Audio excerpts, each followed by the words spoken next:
I also own a company called the Health and Wellness Network of Commerce. It's a global entity, digital marketplace. We are in 6 countries and 18 states now, officially. Wow. Yes. And what is it again? A network of health and wellness people? Yes, it's basically a platform for health and wellness professional practitioners, service product providers to network with corporate professionals. So it's digital, it's a digital platform, it's an app and a website, and they work simultaneously together. And the goal is to connect the two so that they can help each other grow each other's businesses and use each other's, it's a B2B and B2C component. And Yeah. B2C. I think I know of two people, if they're not already members, that would probably like it. How do I, what can I Just tell send them them? to Website? hwncc.com. Harry, HWNCC. yes, Harry, welcome, Okay. Nancy, Charlie, Charlie. Okay. I had to say that a few Great. times to remember how to Uh, tell people how to say it. Yeah. and I have to ask you, just because I'm an sort of a language and international freak, I detect a little accent. So where are you from? Well, I was born in Israel, but I grew up in Montreal, Canada, and Oh, uh, and I speak 7 languages. So I really do not know which one comes through. And I've been told that I do have an accent, and I usually say, no, I don't.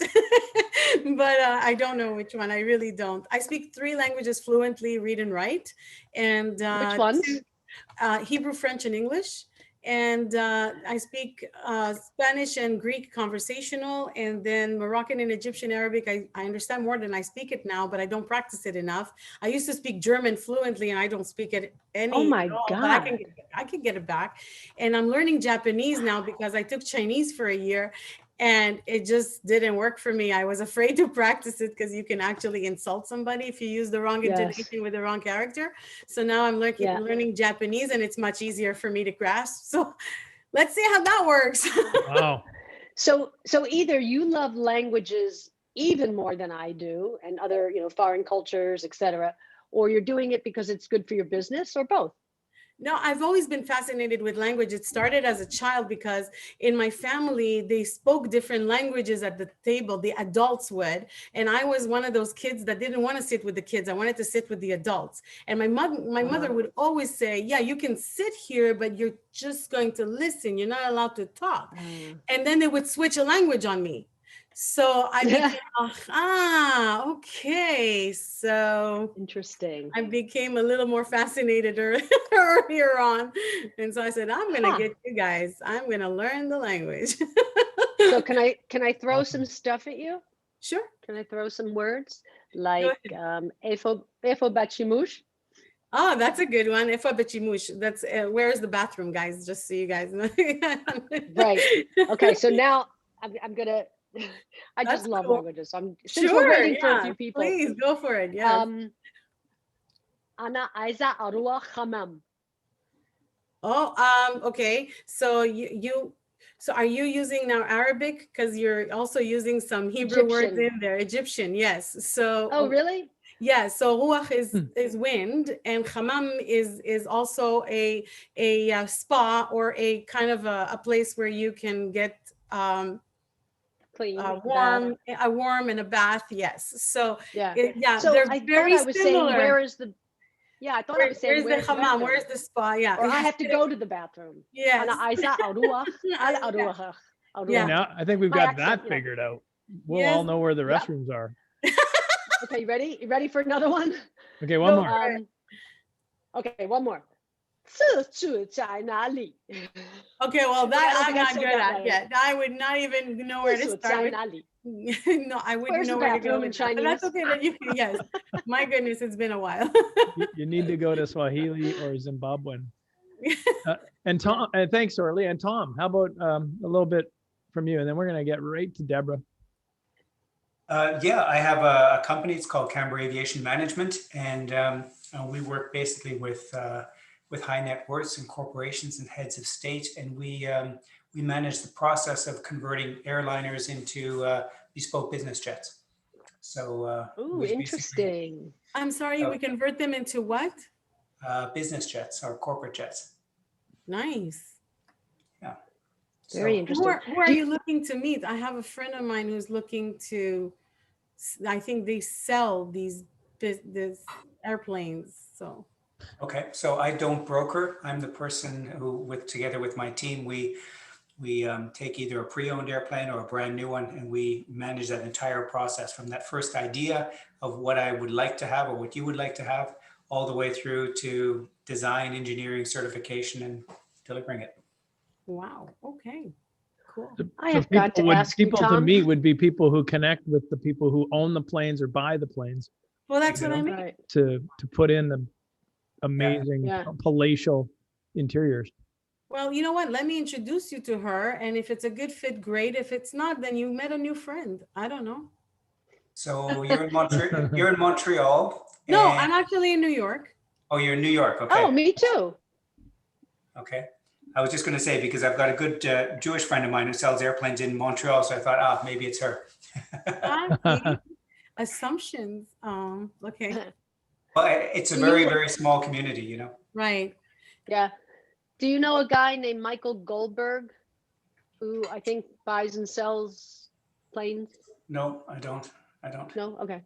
No, I know. I'll tell you. Community, but not that small. Maybe it's not that small, right?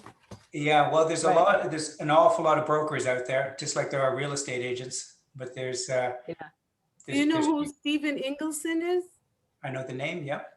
Okay. They're here in New York. They do wings jets, and Wingjet, they yeah. also, yep. So Yeah. I deal with I them. just, Yeah, go ahead. sorry. Tom, I'm just real curious how you got into that. How I got into that. Yeah. I've been in aviation basically all of my life. I'm an avionics technician, and basically I got into working with de Havilland and then later on Boeing. And while I was working for Lufthansa in Germany, running one of their maintenance facilities, I was headhunted by Daimler Chrysler Aviation or Daimler Chrysler itself actually, to help set up their aviation department. We did that. We set up their corporate jet department in Stuttgart, Germany. And then shortly after that, I went to Qatar and helped set up Qatar Airways executive division. Lufthansa, Interesting. best airline ever. I swear. good, yeah. That's a good airline, really. Yeah. Tom, if I said Konisatautu, would you know what I was saying to you? Say that again. Konisatautu. Konisatautu. Which language? I'm detecting an accent of yours, and if it's just somewhere in Canada that I'm not familiar with, my bad. But where are you from originally? I grew up in Canada. I speak German and French, and I can insult a lot of people in Italian. Can't we all? That's awesome. Oh, good. Well, it's nice to have a small group and just like Yeah. talk Well- amongst friends kind of thing. It's more fun. Yes. Let's commit to the small group and not worry about who may or may not be late. So thanks, Debra. I appreciate it. And so Me too. maybe the little less formality because it's like sitting in a room with your friends over coffee. That's right. Right. You know, I try to hold once a month a guest speaker. I put on an opportunity for people in my network, my clients, and extended network to have an opportunity to listen to someone who might be interesting and may provide some insights that ultimately might help them with their business, might create another opportunity for connection, whatever it may be.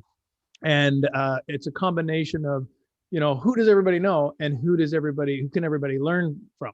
And if I find the perfect mixes, cool things happen, because when we're on these calls, people who can identify with the person who's speaking and then learn from them, from their personal experience, then we achieve something great. And we just welcome Cheryl. Cheryl, I also introduced you earlier. You don't even have to introduce yourself. I said Cheryl Hickerson. Cheryl's the head of Fast and Female and Finance, sorry. And it's an amazing 33,000 plus membership group of women in finance. Welcome, Cheryl.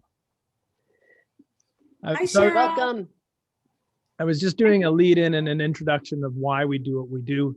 And so Debra, Albert and I have been, we speak regularly. We met through the C-Suite network, and we meet mostly offline off of that now, and have a regular conversation with a small group of people who tend to think they're pretty big minds, but we're pretty much fancy pants. So, you know, Right, the fancy pants meeting. and one thing that I thought would be great is not only to have someone who is straight speaking and casual and comfortable like Debra, but also has exactly the tone from the role of an executive in multiple large scale companies, as well as a leadership position with leanin.org, which is Sheryl Sandberg of Facebook's brainchild. And I believe Debra's been the oldest or the longest standing, sorry, never longest I might be the oldest standing too. chair of that group, the New York chapter. And so I asked Debra, I said, I just want to have you in to speak with, people in my network. Are there, we'll have fun anyways, no matter how we slice it. What can we do to help people today? And so Debra's going to share a little idea on communication and relationships, a story or two, and then we're going to just open up and have a little chat and some conversation. What happened to you? I don't know. It just kind of my camera came off. But here's the thing. So maybe I'll give you like the details of Debra's bio so that Debra doesn't have to. She's the Chief Development Officer and partner at Sequent Learning Networks and the Product Management Executive Board. She's a partner and Chief Development Officer at Sequent with overall responsibility for the growth and development strategies and executions, with 15 years of experience in sales, marketing, professional development in the information services industry, with 10 years of experience in the advertising industry. Debra's been places. She's also, I guess some other real key things is you've had a career that spans even market research and media, television, print, and ad agencies. And you're a graduate of George Washington University of Washington. Isn't that redundant? No. It's the George Washington University in DC. I got it. That's what they say. And as well, studied at the American University of Paris in Paris, France. And one of the key things, and interesting, Debra, we never talked about this. I was connected to some people at the Kaufman Music Center at one point, just by virtue of talking about philanthropy. Was never involved. So it was interesting that you were connected to that. And you're also the regional chapter lead of leanin.org, New York City. So with that, Debra, I'll give you the stage and hold my tongue. You don't have to. And by the way, none of you do. I'm going to bet that most of the people that are brought on to speak in front of any audience, whether it's just a few people or a giant room, don't necessarily speak as if they're speaking to friends, just having some coffee and relaxing. That's not my style. And although Mike says I'm a brash New Yorker through and through, I'm born and raised in Philadelphia, the city of brotherly love. But I have been living in New York for a long time. And as Mike said, I have a lot of experience, which basically he's just saying that I'm old. Let's face it. Anyway, so yeah, I was, as Mike said, we were just having a chat and we started talking about relationships and we started talking about communication. I've always said, if I could even dream about writing a book, and since I despise writing, that's not happening, I would want to write a book called How to Be a Grown-Up in the Corporate World. Because what I have always found, at least as an executive working for large corporations and some small in the middle, I found that most people don't act like grown-ups. And most people bring their work self and they have their home self. And I don't find that to be the best way to live. Too many people hold themselves back. And these are just deep-seated sort of, not values, but these are deep-seated, I'd like to say, and be provocative here, insecurities. Because people are afraid to reveal all parts of themselves for fear that somebody might not like them. And what's interesting is if you look at people and how different we're all fundamentally the same, deep down, but we all are bring a lot of different things to the table as well. So there's nothing wrong with me disliking a certain thing about Mike, let's say, or him disliking a certain thing about me. That doesn't mean we're writing off each other. And by the way, that we haven't discovered anything we didn't like about each other yet. Yeah. But not yet. So I think if everybody would just come to a relationship with a more, it's a meditation term, and I'm not that Omi of a person, but loving kindness, I just hear it a lot. If you can just try to realize that not everybody has to be your best friend, not everybody has to be your best colleague, and realize you're going to take some good with some bad. If you think about the people who you're in very strong relationships with, whether it's personal or business or just close friendships, you don't love everything about that person. So if you approach relationships with that sort of context, you're going to wind up getting along better, or at least being happier with yourself, because it won't always be like this. And this is not a conversation necessarily about conflict. But I told Mike a story, which I'll share with you. And I think that's what ignited this idea of, oh, wow, that's so simple. It's like how to get along with people. So that's when he asked me to share. But I'll get a little speakerish on you for just a second, because I wouldn't say that I'm not someone who speaks about communication or relationships as a profession, but I do know something about it. And there's a lot of people who define really good communication and what's needed in a relationship, rather, in pretty much the same way. And it involves basically 4 different things: empathy, communication, conflict, and commitment. And you might be thinking, conflict? Who wants conflict? But you know what? It exists. So it's part of how we have to deal. So by empathy, we're talking about listening with the intent to really understand someone. Because you know how sometimes you can wind up getting into a spat with someone and they're like, well, you're not even listening to me. If you listen with intent to understand, that's empathy. And that's really key in having a good relationship. Communication, I'm going to actually leave for last. Conflict.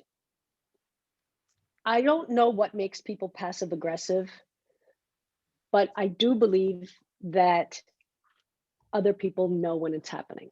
When you're being passive aggressive with someone, somehow it's sensed. You don't have to be a psychologist. You don't need a PhD in, human connectedness. Connectedness, that's not a word. It's felt. And so when you're having any kind of conflict, be real about it. Too many people will bring the whole kitchen sink into a discussion about something that might be a little bit hard to have, or a discussion that is sensitive, etc. And stick to what the conflict is about. Stick to that one thing. So there's an old adage, like about people, husbands and wives who argue. And so the issue might be about money or the kids. And then the wife is saying, you're always leaving your socks on the floor. That's not part of this way of being in a relationship. Or if they're saying things sort of underneath the table in a passive aggressive way, that's not going to get you anywhere, because all it does is elicit bad feelings, because the recipient of that kind of information knows somehow. So when you're in conflict, make sure that you are talking specific about this action or these words, okay? Instead of you're a blah, blah, or you're always blah, blah, blah. If you're really careful with those words, I bet every one of you at some point in your lives have gotten into some kind of a tiff or full-blown argument with someone, and either you or the other person said, you're always so grumpy, you're always so whatever. Anybody want to take a guess at the next sentence after someone says that? I am No, not. I'm not. No, I'm not. Right. What are you not? Whatever they said. Grumpy. Right. So why are you talking about a word and taking that word and making that an umbrella over this person's entire being? You're always grumpy. It's much more effective to say, today, you seem to me to be grumpy. Then the person has an opportunity to say, oh, sorry, I just have a lot on my mind, or, I've got a nagging headache, or something like that. Conflict dissolved. Because it's not about the sum total of the person and how they are all the time. So be very careful with your words so that you're not starting to fight about stuff that is not really what's bothering you at that moment. And guess what? If you're bugged about the socks being left on the floor, then that's when you should say to and obviously I'm talking about in your home life, probably not in your office life, although there isn't much of that these days. When you realize that you're bugged about the socks on the floor, don't hold that in, because that's going to come out when you say, you're always grumpy and you always leave your socks on the floor. Deal with the socks on the floor when it bothers you. Okay. And psychologists do say, don't ever say, when you do X, it makes me feel Y. There's a lot of data about this. And frankly, as I said, I'm not an expert in this, but it's a much more accessible way of communicating what you're feeling when you say, when you do this, I feel, and get rid of the you made me. Because literally, those words have a certain kind of power in your prefrontal cortex or somewhere in your brain, and it triggers a response in the other person that really isn't the response you want. You want to discuss socks on the floor, or you want to discuss grumpiness. Leave it to that, be very specific. The last one, one more before communication, which is near and dear to my heart, is commitment. Whether it's a work relationship or it's a personal relationship, what's important is that you are committed to a common goal. And so therefore that makes you, hopefully, committed to working on all the aspects of your relationship. If you're not committed to your husband or your wife, whatever, your partner, things that happen, you're not going to care about. You're not going to have empathy. You're not really going to communicate because you're going to be going in different directions. If you have a common goal and you're both committed to reaching that goal, then you can disagree about how to approach that goal. But if the end goal is solid, and the end goal could be a business goal, or it could be, I want to grow old with you. If you're committed, then you can work it out, as long as you communicate. And, Mike and I were talking, and he was saying something about, well, what is it about, your experience as an executive, let's say, like on the C-suite. I had my own company with a partner, and I've been a senior. I'm old, so I've been around for a while, and I've had some senior roles, working directly for a CEO and whatnot. And now I lead this lean in regional network in New York. I don't know that. Mike basically asked me, like, what is it about your experience that helped you to have the frame of mind and the what's the word I want, Mike? Come on, help me out here. Well, I mean, what I was really curious is we were in a heavy conversation about, personality, about what people's personalities are, how they navigate the world of business, either as a leader or as part of, a wedge between layers of, and in your case, in executives, because that's mostly people that we talk to. And how do you navigate, and it's more difficult if you're a strong-willed, outspoken woman in what might be a traditionally man's environment, then there's an added, balance of how you balance communication relationships. And so, and we were in a heated conversation about, well, I'm just this way. And we were covering some other topics at the time. And we kind of came to understanding, well, some of this is so much about communication and the message we send to other people instead of what we believe, how people perceive them rather than what we're sending. And so we think, well, we're just going to do this. We're navigating, we're doing what we can, and we have to achieve our goal, but we also have to find our way. And then we tend to lose sight of, well, the other side has a real strong opinion about us as well, good or bad, but they're navigating it as well. And so how do we develop tools and strategies to help communicate in settings like that? And I thought, geez, Debra's been in the wedge and, an outspoken woman who doesn't take shit from anybody. And at the same time, a leader of an organization that requires a lot of balance. And the whole premise of Lean In is, a support network, and, it gets really personal, but it's all about business at the same time. So what are your experiences that could really shed light on when we're in that? Because I think every single one of us here is either the leader of our businesses and we have people to manage, and or we're involved in communities, committees, chairs, and other things where we're wedged in somewhere, right? We have to work with the team. So we thought it would be helpful for you to kind of share some of that. So, pick a side, pick where you want to talk, like from the leadership down on what are effective ways to communicate, or, how do you do it in a wedge? Right. So I have one answer to that. I might be an odd bird because I know that people will, there's a lot out there about, how you should be in the office. And that's also changing, right? Because women, whatever's happening with women today. And in fact, I just did an interview with someone where I was talking about how, women lost 156,000 jobs in December and men gained 16,000 jobs. Wow. And it's harder for women to get funding and all that stuff. We all know this stuff.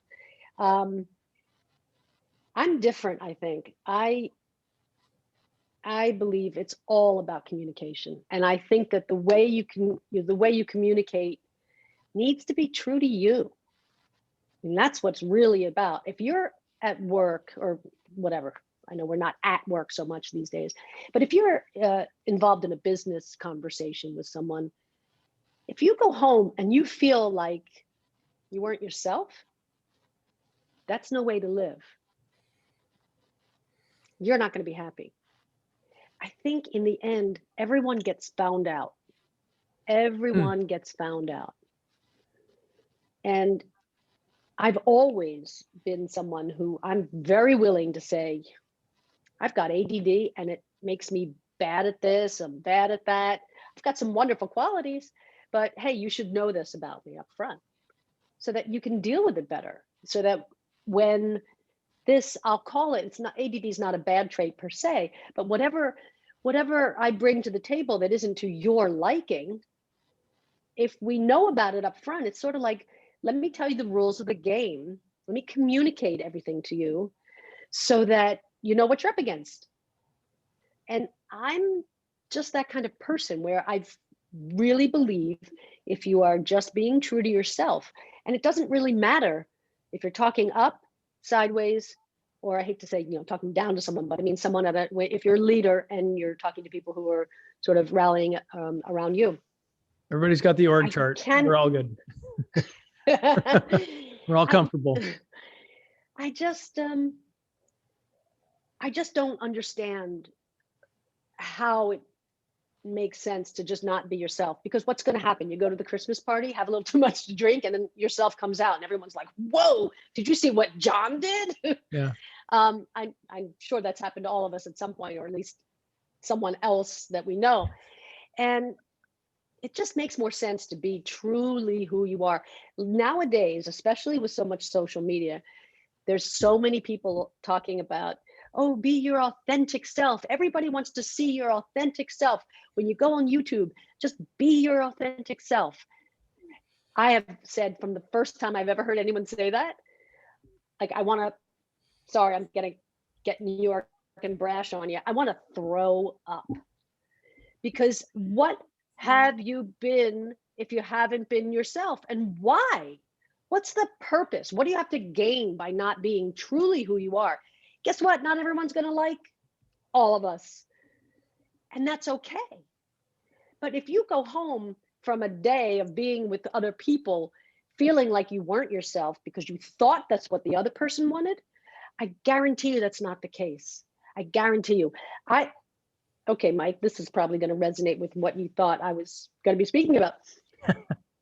Because I am so open and so communicative, and I don't have anything but my authentic self, I am perceived as anything from aggressive, which is a word I don't like, because to me, aggressive is like pushing people down in order to get ahead. Assertive, which just means I'm just trying to get ahead. Brash, and a breath of fresh air. And I've worked in corporations where people were so, like this all the time because they needed to put up a corporate front and everybody, thinks that's a good thing. And then the head of HR of a global company that I worked for with, I don't remember how many, 170,000 people. I forget. The head of HR actually said to me when I went on vacation for 2 weeks straight, and he said, God, I really missed you. You're like a breath of fresh air. Or no, he said, you're like sunshine in this office. And what you'll find is when you really, when I say authentic, when you really are your true self, and when you're really communicating about what you think and what you feel, more people are going to like it than not. And the ones that don't like that, don't worry about them. They're not people that probably you would like either. Let me ask you a question. So, oh, sorry. yeah. Go ahead. No, go ahead. Finish your sentence. You're muted, Cheryl. Can't hear you. We can't hear you. Oh, Cheryl, yeah. Cheryl, we cannot hear you at all. Even when you're not muted. Cheryl, hi, Laura. Ask to unmute. You're unmuted. Nope. Still can't hear you. Give us a chat room version of it. You're shining today, Debra. Feel. I was on the other one. I was on Facebook. Feel. Oh, Cheryl, when your microphone, just feel free to jump in. Okay, sounds good. Okay. So my question though. My question was, could you give us an example of when being, your true self, which is how you deliver every day, has worked best for you and has completely blown up for you? Give us an example of both, please. The blow up totally comes to mind because I have to say, I think I've been pretty lucky and been a good judge of my audience, which doesn't mean that I'm not being truly me. It just means that there's different parts of me. I'm not always, like when I get on a call with Mike, we're cracking up, we're yakking it up. We're not acting like, stuffy professionals. But I also was invited to the State Department for a dinner many, many, many years ago. And, I know what fork to use. And I sort of, I tone it down for the audience because it's important to have empathy for your audience. So I would say there's not a ton of examples that I can think of, any specific ones where I feel like it's really worked, because I think it works for me basically all the time. I've always been in a situation where I'm either running a division of a big company, I'm running a small division. I've worked with CEOs on strategy teams. I had my own business with a partner. As Mike said, I'm the regional lead for Lean In New York. And I've had lots of stuff in those in-betweens. And I've had people say to me, people that actually worked for me, one guy in particular, James Stammer, who became a big deal. Who do we lose? He once said to me, if you ever want me to work for you again, no matter where you are, no matter what you're doing, I would come and work for you. And I think it's because people, really like that they know what they get. And people can argue with me. I don't put up barriers. I don't make people feel like they need to be like, because I don't want to be that way. And especially at this age, already proven myself. So there's no one shining example of that, but there is a shining example of where it really screwed me up. I'm a touchy-feely kind of person, and I call people sweetie all the time, men and women alike. And I'm a hugger. And I was at a meeting at Fidelity. No, I was at a meeting at Fidelity, and this was when I was in Boston. And I was with someone. This is when I was in market research, and I was with the head of research for financial services. And I'm sitting at the table, like kind of like this, like, oh, I'm so interested in what we're saying and what we're talking about, because I was with the subject matter expert. I wasn't. And I was like so into it. And at the end, I like gave the guy a hug. I was asked never to come back to Fidelity. Oh, really? Literally. I was asked never to come back to Fidelity. And was it That was my perfectly experience. clear? You know Was that what? reason? Was it, Yeah. they just said, we don't do that. I was too, it's like the guy I was with, Sam Thayer, brilliant man. He's like, kind of talking laid back like this, and I'm like, so that definitely blew up in my face big time. Oh my God. Big time. Thanks Yeah. for sharing that. Maybe we can open up and have like some interaction. I'd be happy to have I just everyone. want to say one thing, because you mentioned when you were sort of talking about my coming on your show that I had a tactic, right? And actually, I think you found it useful, and it's very simple, and it really, I think, can come into play to really communicate, whether it's work or it's personal, and it's so simple. And this is the story, and it's totally true. There's two parts of it, actually. I don't know why, but when my husband used to leave the cabinet doors open in the kitchen or the closet door open in the bedroom, Mike knows where I'm going with this. He's already laughing. Or sometimes, the bureau, or desk drawer just pulled out a little bit. It used to freak me out. I have no idea why. I just hated it. So I'm constantly going around closing things, and it bugged me. I don't like walking into a room with things open like that. Crazy quirk. So I said to him one day, so do me a favor, on a scale of 1 to 10, tell me how important it is for you to keep a cabinet door open. And he looked at me like I was absolutely nuts. I said, no, humor me. On a scale of 1 to 10, how important is it for you to leave the cabinet door open? And he said, what are you talking about? And I said, listen, I know your family history. I know your mom and dad used to fight like mad, and it used to scare you, and you used to hide under the bed. And you tell me stories about how they used to yell like crazy. Maybe your mom used to slam the cabinet doors all the time. And maybe the sound of that brings you back to this unhappy, scared feeling. You might not even be aware of it. But if you said to me, oh, I can't stand closing cabinets because it reminds me of X, I would understand that. And then we could work around it. So he said, I don't know, no. Oh, yeah. He said, I don't know, it's like a 0? Okay, a 1. And I said, well, listen, I get it. I absolutely understand that the dishes are not going to just all of a sudden walk off the shelf and fall on the floor. I also get it that if a cup and a saucer happen to decide to be on the floor instead of the shelf, that it's not a major break, not a major problem. So they broke. But you know what? Who feels like going back to the store, or I guess ordering online isn't as big of a deal. Who feels like spending the money? They were expensive dishes, but I knew that they weren't going to go off the cabinet's edge, but it bugged me. So he had empathy.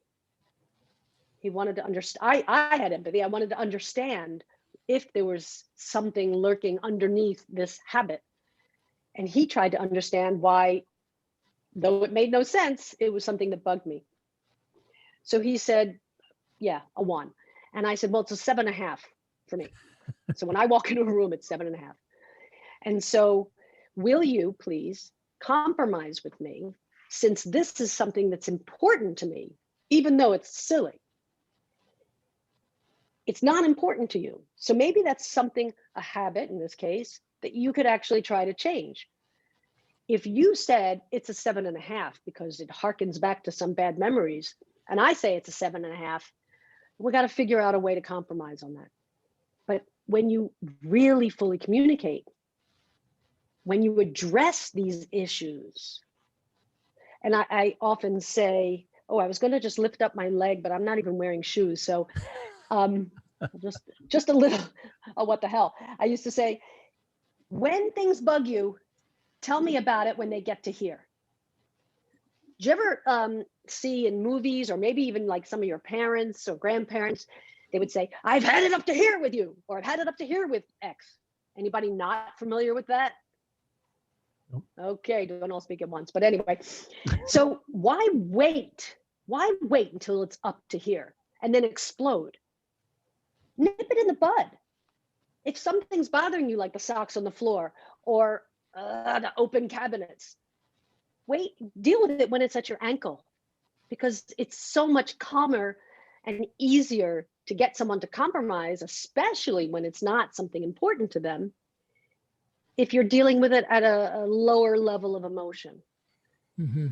So that is, I think, a great tip. I tell it to every person who's getting married. If I'm in talking to someone who's getting married, I say, I'm going to save your marriage right now.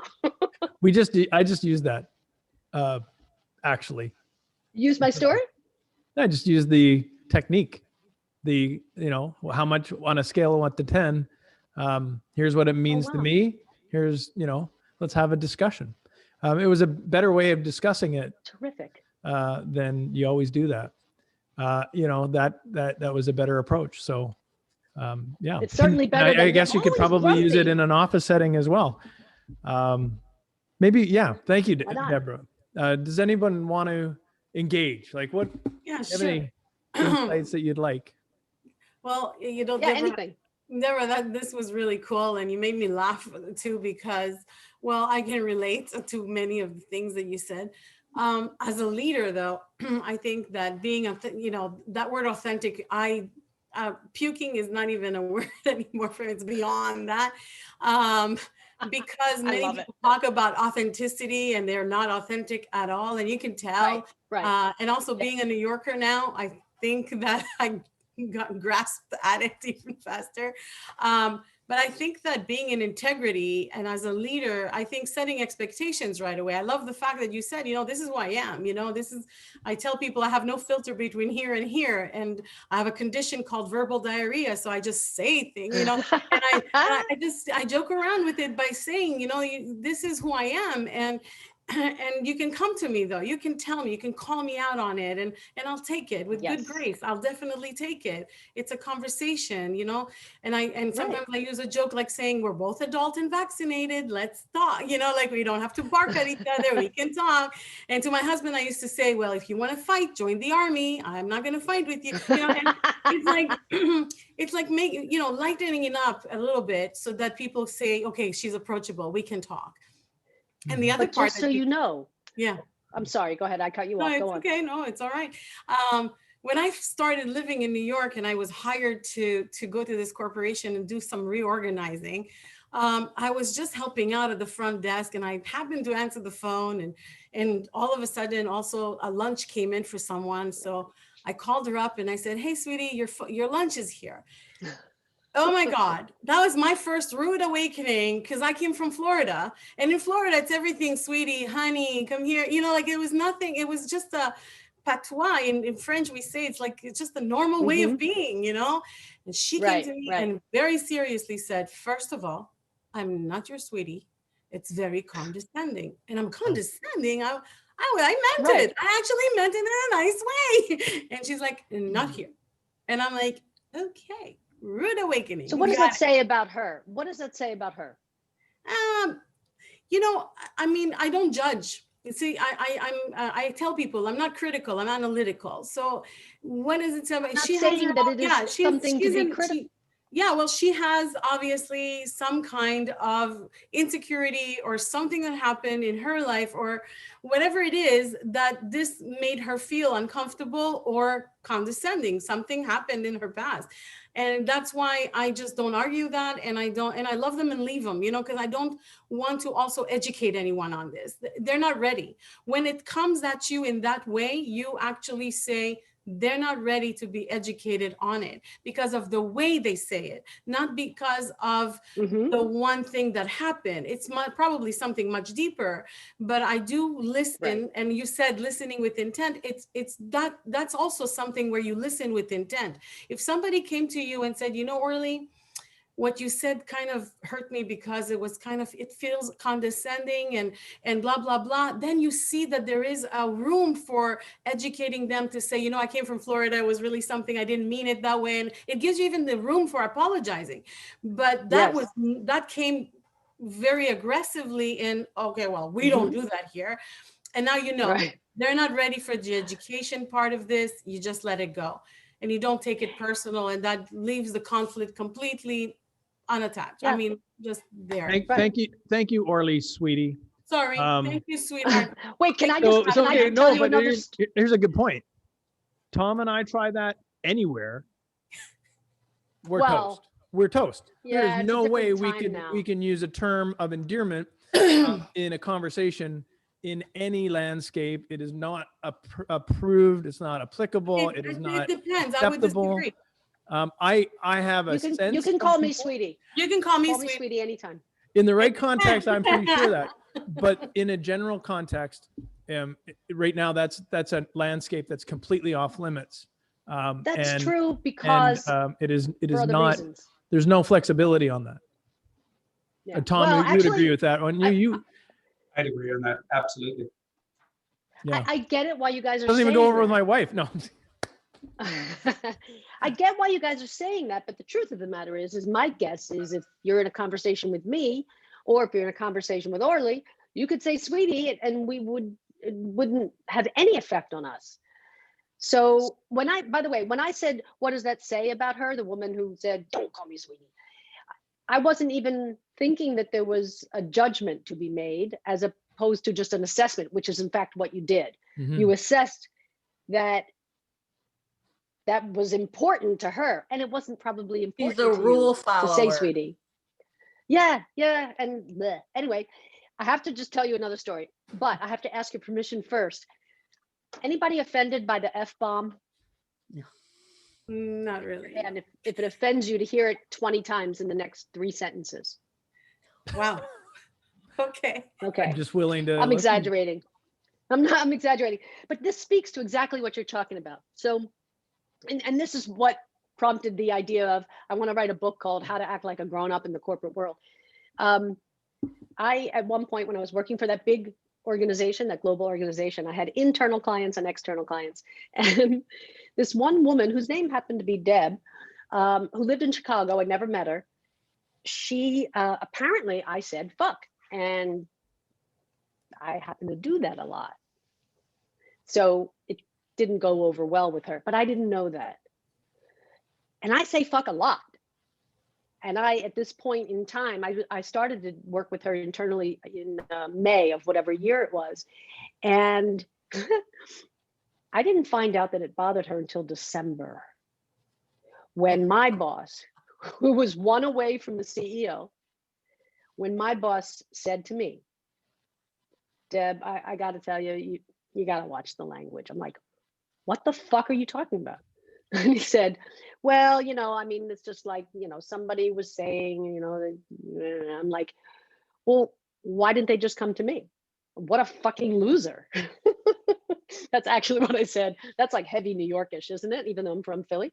But I made the point that, why did she, instead of communicating with me, why did she wait until my boss said, curb the language?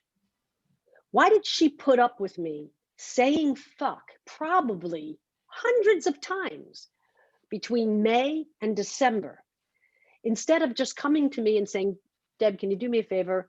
I really don't like that kind of language. It's exactly the kind of story you're talking about, Orly. And so I actually did pull out of him who it was. He didn't want to tell me. And this is all a part of communicating. This is a part of, up to here, because if she would have told me, I know what I want to say. I said to my boss, I said, well, why the hell didn't she just tell me? And he said, well, I guess she didn't want to have a conflict. So my reaction was, why is that a conflict? Why is it a conflict to state something about yourself that you like or don't like, especially if it turns out to be something on a 1, 2, or 3 scale of importance? It's not important to me to throw the F-bomb around. I can curb it when I'm thinking about it. And so if it's not to her liking, if she would have just communicated to me, I would have curbed it. Maybe I would have slipped a couple times between May and December instead of her having to put up with it for like hundreds of times.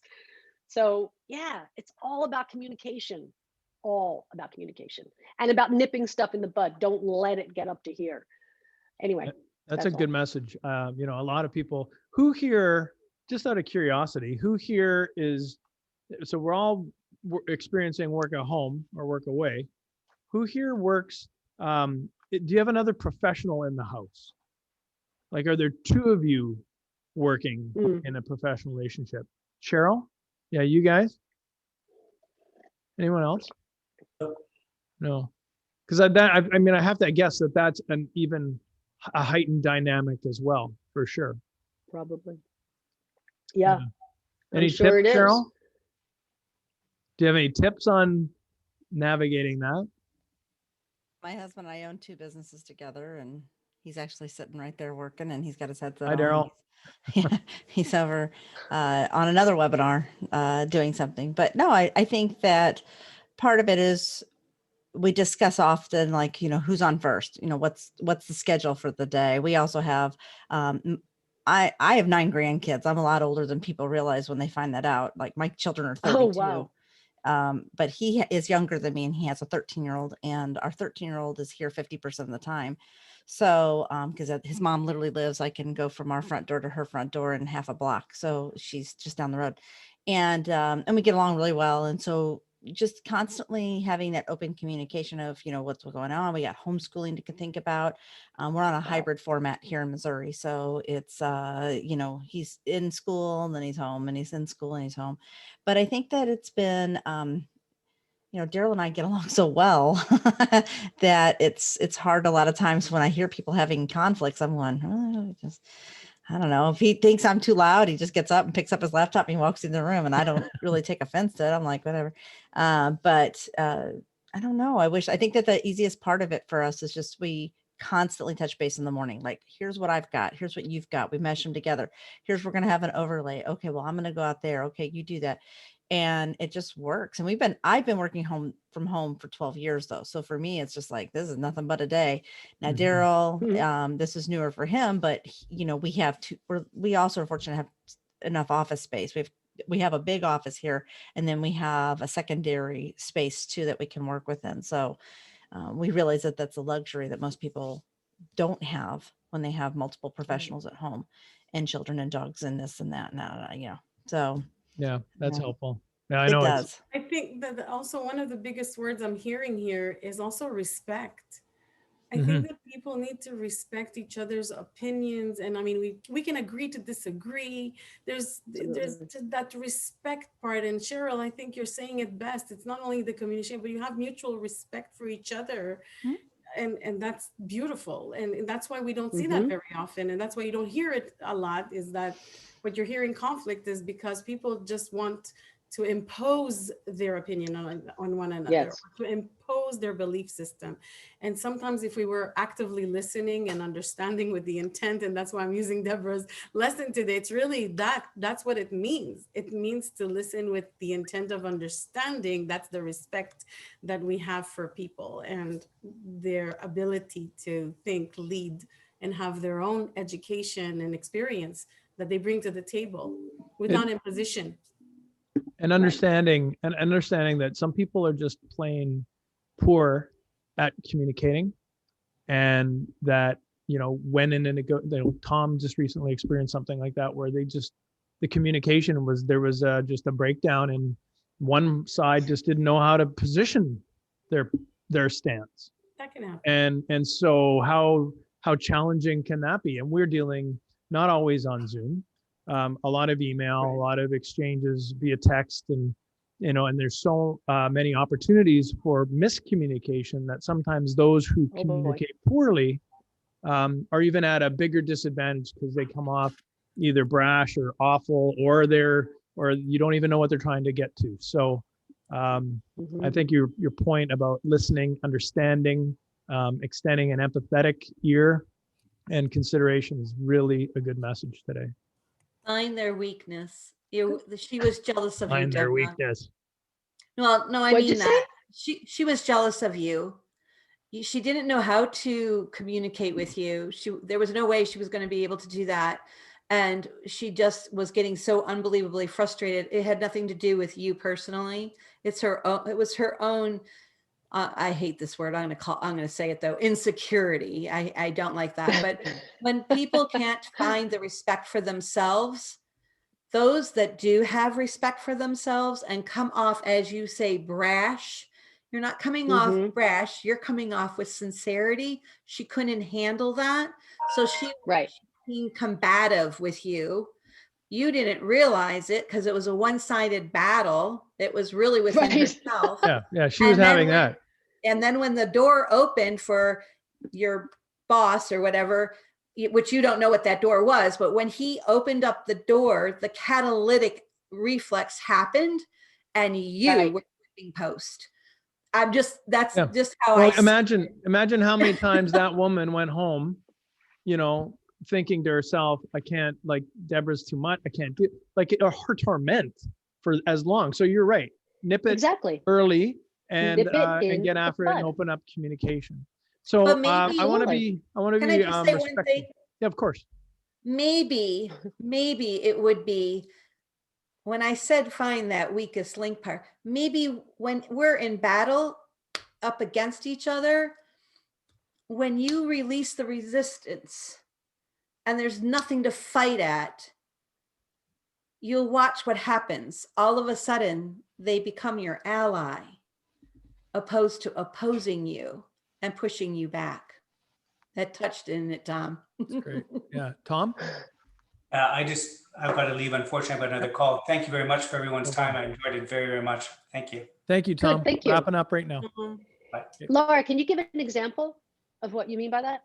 Sure. I'll give you one. When my children used to fight and I would come into it and I have no idea, it was over a toy or whatever it was, or, or as they get older as adults, it becomes even political. My opinion, my whatever is the battle. So if you soften the edges, or you say, wow, I am so glad you brought that. I had no idea I was using that word. I appreciate that you brought that to my attention. No problem. Thank you. I agree. Yeah, absolutely. Yep. That's kind of what I did. Once I found out, I called her up and I said, listen, Bill just told me blah, blah, blah. I'm very sorry you had to put up with that. I'm happy to try to change it. I didn't give her a hard time for being a loser for having to put up with it for so long, even though I kind of felt that way. But I sort of was gracious about it and just said, hey, I'm sorry, and I'll make a change, because it's not important to me on the scale of 1 to 10. It's not important to me, but it was important to her. So I'll give her that one. That communication goes a long way, though. The body language, probably every time you said that word, I'm sure she even stiffened up or winced or something. And that could have been your sounding board on that. Only on the, only, this was a long time ago before Zoom existed, and I never met her. Listen, sweetie, we got to wrap this up. Well, I'm in New York. I'm in New York. I want to keep talking. All right. So be respectful. Me being respectful of everyone's time. We have a hard stop on the hour. We're a little bit over. I want to be sure that I'm fed, quite frankly, and prepared for coffee talk with the females in finance crew that I've gotten less than a half an hour. So Cheryl, I know I'll be being grilled. Brandon and I are going to get completely grilled by Cheryl Hickerson, because everyone wants to know why the heck we're two middle-aged white guys on the other end of this conversation. But I think we'll pass with flying colors. And Debra, I want to thank you so much for blocking the time, Fun. sharing your opinions, sharing your input and experience with us. You're always welcome. Can I just say one thing? Of course. Orly, after I get vaccinated, and if you're vaccinated, we got to get together. Yeah, I'm a hugger too, Sweetie. so, yeah, I would probably lose that on a hug. But we have to be more careful on this side of the gender fence. So Yeah. thanks very much for everybody. Sure. I'm always working with new one-on-one coaching clients in Grow, Get, Give coaching. My broader network is the Entrepreneur Freedom Council that I hold. And ultimately, a lot of this stuff will only be available to members down the road. Right now, we're just building traction, building community. Cheryl can teach me a little bit about that, I know.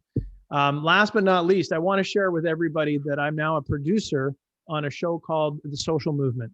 And this is an additional thing. And imagine this. So I'm going to give you 2 minutes and then less than 30 seconds. Very simple. Imagine 12 entrepreneurs locked in a room, essentially, in a big room, in a building, for 4 days, tasked with changing the world and tackling one of the biggest United Nations problems today, and coming up with a business that creates revenue and solves this problem in 4 days. Wow. It's being filmed. It's a reality show. It's already done season 1. I'm working on season 2. I'm in the market right now for the next 60 days to bring in entrepreneurs that are a perfect fit for something like this. And then I'll be on the show at some point. We film June 6th to 10th in Miami.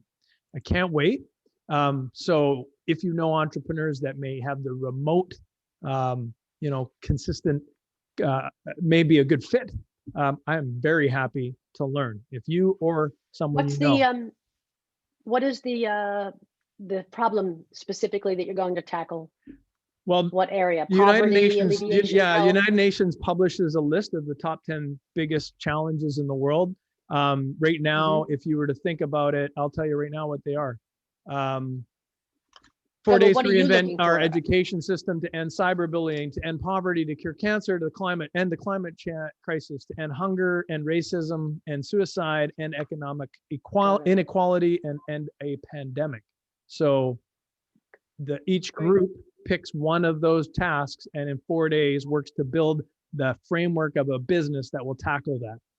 There is funding post that, and by the time the thing airs, the business ideas get funded. So it's an absolutely amazing project. Entrepreneurs meet philanthropy, solving some of the biggest challenges in the world. And this is not a program where there's villains. There's no story arc other than imagine watching this happen while genius unfolds in front of you. So that's what I'm working on. I'm excited. It's kind of my half-day job. Or whatever I can fit it in. But we all know about tackling big projects. So I just wanted to give everyone a little heads up. That's what I'm up to. And, I would glad to share more with you. Just reach out and let me know, and I'll give you information that might be helpful to you and your networks. We have to bring these people together and see the genius at action. Cool? Yes, cool. Love it. Thank you What a so great much for idea. allowing me to plug, but it is my stage. So that's Of cool. course. I'm all in. Plug away, Awesome. plug away, Mike. Awesome. Love So it. Love you, Mike. thanks everyone for showing up. I look forward to seeing Thank you. whatever next things we do together. Sure. And Cheryl will see you in 21 minutes. That's right. Thank you for the Okay, invite. Take be care, well. guys. Good to see Thanks, you Mike. all. Thank you so much, everybody. It was Bye, fun. everybody. Thank you, Deborah. Thank you.